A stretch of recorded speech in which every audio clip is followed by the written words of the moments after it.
और कॉलेज में आप सभी का स्वागत है, वेलकम है। आज हम बीएड प्रथम वर्ष के अंतर्गत जो हमारा पहला पेपर है समकालीन भारत एवं शिक्षा, उसके अंतर्गत थर्ड यूनिट स्टार्ट करने जा रहे हैं, जिसका नाम है इनके स्वतंत्रता के बाद में जो हमारी एजुकेशन जो है किस प्रकार से चली है, कैसे उसने प्रोग्रेस की है, कौन कौन से आयोग गठित किए गए हैं, तो उसके बारे में हम इसमें अध्ययन करेंगे। तो सबसे पहले इसमें आता है हमारा विश्वविद्यालय शिक्षा आयोग सन 1948 में और 1949 में उसने अपनी रिपोर्ट प्रस्तुत की है। ये गठित किया गया सन 1948 और 1949 के बीच में, है ना। तो विश्वविद्यालय शिक्षा आयोग के बारे में आज अध्ययन करेंगे। सबसे पहले आयोग का गठन क्यों हमें जरूरत पड़ी इस आयोग के गठन करने की, है ना। तो सबसे पहले इसके बारे में अध्ययन करते हैं। देखिए सन 1947 15 अगस्त 1947 को भारत जो है स्वतंत्र हुआ है। अंग्रेजों की कम से कम 300-400 सालों की गुलामी से आजाद हो जाता है और जो है भारत जो है अब हर क्षेत्र में स्वतंत्र हो चुका है, चाहे उसका राजनीतिक क्षेत्र हो, चाहे उसका सामाजिक क्षेत्र हो, चाहे उसका आर्थिक क्षेत्र हो और चाहे उसका शैक्षिक क्षेत्र हो। तो शैक्षणिक क्षेत्र में भी जब वो स्वतंत्र हुआ है तो शैक्षणिक क्षेत्र में भी कुछ अनिवार्य कार्य करने रह रहे थे। उन कार्यों को करने के लिए जो है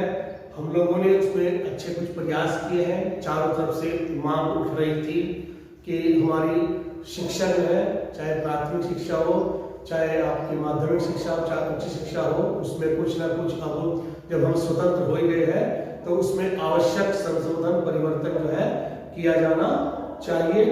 तो इसी कड़ी में जो है हमारे यहाँ की जो दो प्रमुख संस्थाएं थी, एक तो केंद्रीय शिक्षा सलाहकार बोर्ड, एक अंतर विश्वविद्यालय परिषद। तो इन दोनों ने जो है मिलकर के सरकार के सामने जो है एक तत्कालीन शिक्षा की जो स्थिति चल रही थी उस पर विचार करके एक प्रस्ताव पारित किया है और उसने भारत सरकार पारित किया कि भारत सरकार जो है भारतीय विश्वविद्यालयों को मार्गदर्शन करने के लिए एक ऐसा आयोग गठित करे जो विश्वविद्यालय शिक्षा में एक जो हमारा वांछित उसमें परिवर्तन संशोधन हो सकता हो, उसमें सुधार के प्रयास करे। तो भारत सरकार ने इन दोनों परिषद और बोर्ड के जो उन्होंने प्रस्ताव पारित किया था उस पर विचार करने के बाद में 14 नवंबर 1948 को इस प्रस्ताव को स्वीकार करते हुए एक आयोग का गठन किया गया है। एक आयोग की नियुक्ति की गई है जिसको विश्वविद्यालय शिक्षा आयोग के नाम से जाना जाता है। क्योंकि इस आयोग के जो अध्यक्ष थे डॉक्टर सर्वपल्ली राधाकृष्णन थे, इसीलिए उनके नाम पर इस आयोग को सर्वपल्ली राधाकृष्णन आयोग भी कहा जाता है। इनके राधाकृष्णन आयोग के नाम से भी इसको हम जानते हैं, या पूरा विश्व या पूरा भारत इसको जानता है। तो ये एक आयोग बनाया गया है जिसमें कई सारे जो है सदस्य रखे गए हैं, कई इसमें अध्यक्ष रखे गए हैं। अध्यक्ष तो उपाध्यक्ष हो गए, इसमें अध्यक्ष तो आपके डॉक्टर सर्वपल्ली राधाकृष्णन थे, इसमें आपके उपाध्यक्ष आ जाते हैं, वो बहुत सारे इसमें आपके अधिकारी लोग भी आ जाते हैं, सदस्यगण भी इसमें आ जाते हैं। अब ये आयोग जो है वो गठित तो किया जा चुका है, लेकिन इस आयोग को काम क्या करना है, इस आयोग का कार्य क्षेत्र क्या होगा, इस आयोग को कुछ जांच के विषय भी दिए गए हैं। वो जांच के कौन कौन से विषय हो सकते थे या हुए हैं, अब उसको बारी बारी से देखते हैं। आयोग के जांच के विषय, पहला इसको कहा गया है कि भारत में जितनी भी आपकी विश्वविद्यालय शिक्षा चल रही है, अब से पहले की जो अंग्रेजों के काल में विश्वविद्यालय शिक्षा हमारी चल रही थी, और जितना भी हमारी अनुसंधान जो क्षेत्र है उस विश्वविद्यालय शिक्षा के कुछ न कुछ उद्देश्य निर्धारित किए जाने चाहिए। उस अनुसंधान क्षेत्र के भी कुछ उद्देश्य निर्धारित किए जाने चाहिए, या कैसे वो उनके उद्देश्य निर्धारित किए हुए थे पहले, और उसमें हमें क्या आवश्यक संशोधन करना है, तो ये आपको देखना है। दूसरा इन्होंने बताया है कि विश्वविद्यालयों के जो विधान होते हैं, नियम होते हैं, उनका नियंत्रण, उनका कार्यक्षेत्र और उसमें आवश्यक तथा वांछनीय परिवर्तन क्या हो सकता है। तीसरा इसमें क्या है कि विश्वविद्यालयों की वित्त व्यवस्था किस प्रकार से होनी चाहिए, यानी कि वित्त व्यवस्था का मतलब यहाँ पर है कि विश्वविद्यालयों को जो आर्थिक सहायता दी जाएगी, क्योंकि विश्वविद्यालय जो है एफिलिएशन का काम भी कर रहे हैं, उनमें शिक्षण कार्य भी चल रहा है, उनमें टीचर्स भी अपॉइंट किए जा रहे हैं, प्रोफेसर अपॉइंट किए जा रहे हैं, एक बहुत बड़ी इनकी संस्था खोल दी गई है, तो उसको चलाने के लिए पैसे की जरूरत पड़ती है, वित्त व्यवस्था की जरूरत पड़ती है, तो उसमें हमें क्या परिवर्तन करना होगा या कैसे वो पहले से चल रही थी। नेक्स्ट इसमें आता है कि इन विश्वविद्यालयों की और महाविद्यालयों की जो शिक्षण प्रक्रिया थी और परीक्षा की प्रक्रिया थी, उसके स्तर को जो है बढ़ाना है, ऊंचा उठाना है, उसका गुणात्मक स्तर जो है ऊंचा उठाना है। नेक्स्ट इसमें आता है कि विश्वविद्यालयों का पाठ्यक्रम किस प्रकार से रखा गया था, अब जो है विश्वविद्यालयों का और महाविद्यालयों का जो है पाठ्यक्रम किस प्रकार से निर्धारित किया जाएगा। नेक्स्ट इसमें आता है कि विश्वविद्यालयों में जो छात्र छात्रा प्रवेश लेंगे, उनके प्रवेश लेने के कौन कौन से मानक होने चाहिए, कौन कौन से नियम होने चाहिए, उन नियमों का पालन करने के आधार पर ही प्रवेश होने चाहिए। नेक्स्ट इसमें आता है कि विश्वविद्यालयों में जो शिक्षा का माध्यम है वो कौन सी भाषा रहेगी, या जैसे पहले से अंग्रेजी भाषा चली आ रही थी, वर्ड सफिशिएंट है, या हमारी मातृभाषा या क्षेत्रीय भाषा जो है हमारी, उसके माध्यम से शिक्षा दी जानी चाहिए। नेक्स्ट इसमें आता है कि भारतीय जो संस्कृति है, इतिहास है, साहित्य है, भाषा है, दर्शन है और ललित कलाओं, उनके उच्च अध्ययन का क्या प्रावधान होना चाहिए, क्या उसके लिए किस तरह की एक स्थिति बनानी चाहिए, किस तरह से उनकी कोई पॉलिसी बनानी चाहिए। नेक्स्ट इसमें आता है कि विश्वविद्यालय जो है उनकी शिक्षा का प्रशासन किस प्रकार से चलेगा, उनका संगठन किस प्रकार से चलेगा। नेक्स्ट इसमें आता है कि छात्र क्रियाएं एवं उनके कल्याण के लिए क्या परिषद गठित की जानी चाहिए, उनके छात्रों के कल्याण के लिए कौन कौन से कार्यक्रम चलाए जाने चाहिए, उनकी आर्थिक सहायता हो सके, उनका सामाजिक विकास हो सके, है ना, इस तरह का। नेक्स्ट इसमें आता है कि अध्यापकों की जो योग्यता है और सेवा शर्तें हैं, उनका वेतनमान है, उनका जो जीवन स्तर है उसको किस प्रकार से लेकर के चलना चाहिए, है ना, आगे अब क्या प्रोग्राम उसमें हो सकता है। नेक्स्ट इसमें आता है कि छात्रों को जो छात्रों का एक डिसिप्लिन होता है उसके बारे में आपकी क्या सुझाव है, और छात्रावास होना चाहिए या नहीं होना चाहिए, है ना। नेक्स्ट इसमें आता है कि क्षेत्रीय स्तरों पर विश्वविद्यालयों की आवश्यकता महसूस की जा रही है या नहीं की जा रही है, यानी कि जितने विश्वविद्यालय खुल गए हैं या वो काफी है, या कुछ क्षेत्रीय स्तरों पर भी विश्वविद्यालयों की आवश्यकता महसूस हो रही है। और नेक्स्ट इसमें आता है कि अखिल भारतीय स्तर की संस्थाओं की क्या क्या समस्याएं हैं। जो अखिल भारतीय स्तर की हमारी कुछ शिक्षण संस्थाएं खुली हुई हैं, जैसे आपकी औद्योगिक है ना, जैसे आपकी टेक्निकल एजुकेशन के लिए खुली गई है अखिल भारतीय स्तर की, तो उनकी भी कुछ समस्याएं होंगी, तो उन समस्याओं का समाधान निराकरण क्या हो सकता है। तो इस तरह से आपके 14-15 पॉइंट जो थे इनको जांच के विषय के रूप में दिए गए हैं। अब जांच करने के लिए जो है इन्होंने कम से कम 3 कदम उठाए हैं। 2 कदम तो बहुत ही फेमस कदम है इनके, और उसके बाद में तीसरे कदम में जो है अपना इन्होंने तैयार किया है, रिपोर्ट तैयार की है। पहला जो उनका कदम था या फर्स्ट स्टेप जो था, इन्होंने क्या काम करा, आयोग ने जितनी भी विश्वविद्यालय थे, भारत के महाविद्यालय थे, उनकी समस्याओं से संबंधित विभिन्न प्रकार की एक क्वेश्चन तैयार की, प्रश्नावली तैयार की, है ना, और प्रश्नावली में विभिन्न प्रकार के प्रश्नों को उसमें सम्मिलित किया गया है, और कम से कम 1000 व्यक्तियों को वो प्रश्नावली भेजी गई है। फिर उसमें से कम 600 व्यक्तियों ने उस प्रश्नावली को भर करके उत्तर उसका दिया है, यानी कि वापस भेजी है, और वापस भेजने के बाद फिर उसकी जांच की गई है ना, प्रश्नावली की जांच की गई है, और उनका जो उत्तर जो थे उनका एक सांख्यिकी जो एक रिपोर्ट थी या एक विवरण था वो तैयार किया गया है। सेकंड स्टेप में क्या है, सेकंड स्टेप में जो है स्वयं जो भारतीय विश्वविद्यालय आयोग जो था, उन्होंने एक प्रत्यक्ष रूप से अध्ययन किया है, भारतीय विश्वविद्यालय आयोग के जो कर्मचारी थे, अधिकारी लोग थे, उन्होंने जितने भी विश्वविद्यालय खोले हुए थे भारत में, वहां जा करके स्वयं उनका प्रत्यक्ष जो है उनका अध्ययन किया है, जांच की है। वहां उनके कुल सचिवों से मिले, वहां प्रोफेसर से मिले, वहां प्राध्यापकों से मिले, छात्र छात्राओं से मिले, उनसे भेंट की, उनकी कठिनाइयां, उनकी समस्या क्या है उसके बारे में उन्होंने पूरी जानकारी ली, उनके प्रवेश से संबंधित, उनके पाठ्यक्रम से संबंधित, उनके वित्त विभाग से संबंधित, उनकी परीक्षा प्रणाली से संबंधित, उनके इवैल्यूएशन से, इन सब चीजों से जो भी एक परीक्षा प्रणाली में हमारे पॉइंट्स हो सकते हैं या जिन जिन प्रक्रिया से वो गुजरती है शिक्षण संस्थाएं, उन सब की उन्होंने बारीकी से जांच की अपने आप जाकर के, एक तो प्रश्नावली के माध्यम से, दूसरा खुद वहां जाकर के उनके कठिनाइयों को देखा है और उनका वास्तविक रूप उन्होंने देखा है, उसको समझने की उन्होंने कोशिश की है। फिर उनकी मांगों को जो है वो सहानुभूति पूर्वक सुना है, उनके विचारों को सुना है, उनकी डिमांड क्या, उनकी आवश्यकता क्या है, और फिर सुधार संबंधी अनेक विचारों को फिर जानने की कोशिश की। यानी कि पहले तो उन्होंने उनकी सहानुभूति, उनकी मांगों को सहानुभूति दी गई है, उनकी डिमांड्स को, और फिर उन्हीं की तरफ से कुछ सुझाव भी आए हैं, उन सुझाव को भी उन्होंने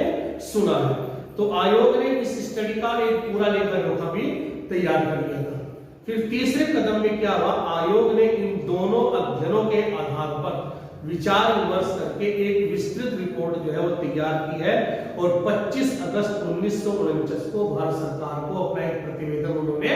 सौंप दिया है। यह प्रतिवेदन जो है 747 पृष्ठों का एक पेजेस का एक डॉक्यूमेंट है, प्रतिवेदन कहलाता है, एक बहुत ही बड़ा डॉक्यूमेंट था वो, और कम से कम इसमें 15 चैप्टर में ये विभाजित था। तो इस प्रकार से उन्होंने अपना एक प्रतिवेदन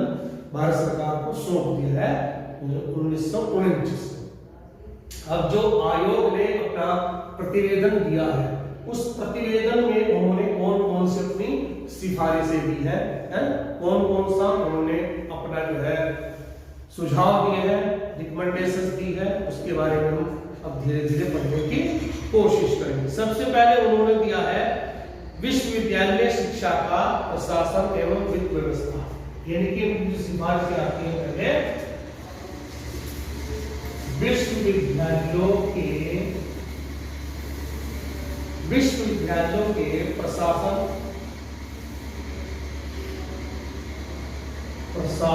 एवं वित्त संबंधी सुझाव।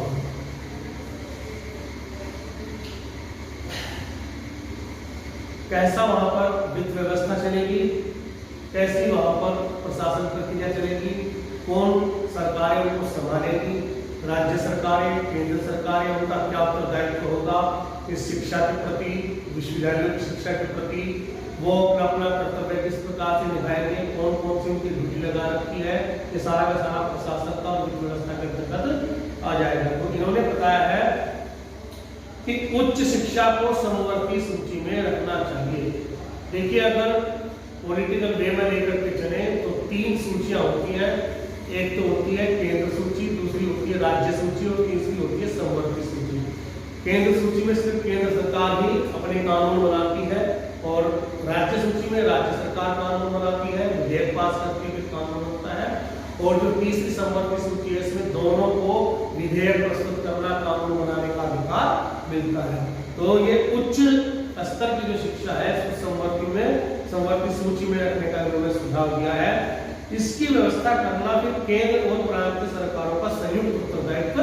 हो जाएगा, यानी कि अब दोनों सरकारों को मिलकर के इसका उत्तरदायित्व संभालना पड़ेगा, तो इसको समवर्ती सूची में रखा जा रहा है। उच्च शिक्षा संबंधी राष्ट्रीय नीति का निर्धारण केंद्र सरकार करेगी, यानी कि एक राष्ट्रीय नीति का जो निर्धारण है, पॉलिसी जो मेकर है वो केंद्र सरकार होगी, और प्रांतीय सरकारें उस नीति के अनुसार अपने क्षेत्र में उच्च शिक्षा की व्यवस्था करेगी। यानी कि केंद्र सरकार ने फॉर्मेट तैयार कर दिया कि इसके आधार पर यह शिक्षा चलनी चाहिए, तो फिर प्रत्येक प्रांत सरकारें उसको अपने राज्यों में लागू करेंगी। उसमें जो भी आवश्यक संशोधन परिवर्तन हो सकता होगा उसको करने के बाद। दूसरा इन्होंने दिया है कि विश्वविद्यालयों के आंतरिक प्रशासन के लिए प्रत्येक विश्वविद्यालय में विभिन्न समितियों का गठन किया जाएगा और उनके अधिकार और कर्तव्य भी निश्चित किए जाएंगे। यानी कि खाली एक समिति ही नहीं होनी चाहिए, उस समिति के अंदर फिर जो है विभिन्न प्रकार के कर्मचारी अधिकारी लोग होने चाहिए, तो ही वो जाकर के विश्वविद्यालय का प्रशासन के संबंध में, उनके वित्त के संबंध में, उनके संगठन के संबंध में वो पूरी जांच कर सकते हैं, पूरा अध्ययन कर सकते हैं। नेक्स्ट इसमें बताया है कि जो संबद्ध महाविद्यालय होते हैं, जो डिग्री कॉलेज हो गए उनसे रिलेटेड मान्यता प्राप्त, उनका प्रशासन का जो उत्तरदायित्व होगा उनकी प्रबंधकारिणी समितियों पर होगा, उनकी मैनेजमेंट कमेटी जिन्होंने वो कॉलेज बनाया है। नेक्स्ट इसमें बताया है कि उच्च शिक्षा का वित्तीय भार केंद्र सरकार और राज्य सरकार दोनों ही संयुक्त रूप से वहन करेंगे, दोनों के ऊपर उसका खर्चा दिया जाएगा। नेक्स्ट इसमें आता है कि विश्वविद्यालयों और महाविद्यालयों को विभिन्न मदों में, है ना, मद कौन से हो सकते हैं, जैसे भवन निर्माण हो गया, प्रयोगशाला होगी, पुस्तकालय हो गया, वाचनालय हो गया, खेल कूद के मैदान हो गए, और भी आपके डेवलपमेंटरी और मेंटेनेंस के कार्य होते हैं, उनकी व्यवस्था के लिए अनुदान दिया जाएगा, उनको आर्थिक सहायता दी जाएगी सरकार की तरफ से। नेक्स्ट उन्होंने बताया है कि विश्वविद्यालयों के कार्यों में एकरूपता लाने के लिए विश्वविद्यालयों एवं उनसे संबद्ध महाविद्यालयों को अनुदान देने के लिए विश्वविद्यालय अनुदान समिति के स्थान पर विश्वविद्यालय अनुदान आयोग का गठन किया जाना चाहिए। यानी कि अब यूनिवर्सिटी ग्रांट कमेटी के स्थान पर यूनिवर्सिटी ग्रांट कमीशन के नियुक्ति का प्रावधान दिया है विश्वविद्यालय शिक्षा आयोग ने, जो भारत का राधाकृष्णन आयोग है ना। तो उन्होंने अच्छी तरह से प्रशासन के बारे में पढ़ा, जांचा है, और उसका प्रशासन का जो भार है वो केंद्र सरकार, राज्य सरकार जो है वो दोनों रूप से उसको निभाएंगी, और उनमें जितने भी भारत के विश्वविद्यालय हैं उनमें किस प्रकार का पाठ्यक्रम लागू किया जाए, है ना, या मान्यता प्राप्त जितने भी महाविद्यालय हैं उनमें प्रशासन कैसे होगा, उनमें पाठ्यक्रम कैसा होगा, तो ये सारा का सारा इन्होंने बता दिया है। अब दूसरा जो इन्होंने सुझाव दिया है वो है आपका कि शिक्षा का संगठन और संरचना किस तरह से होगी, यानी कि विश्वविद्यालय शिक्षा का संगठन, विश्वविद्यालय शिक्षा का संगठन, और क्या है इसमें संरचना।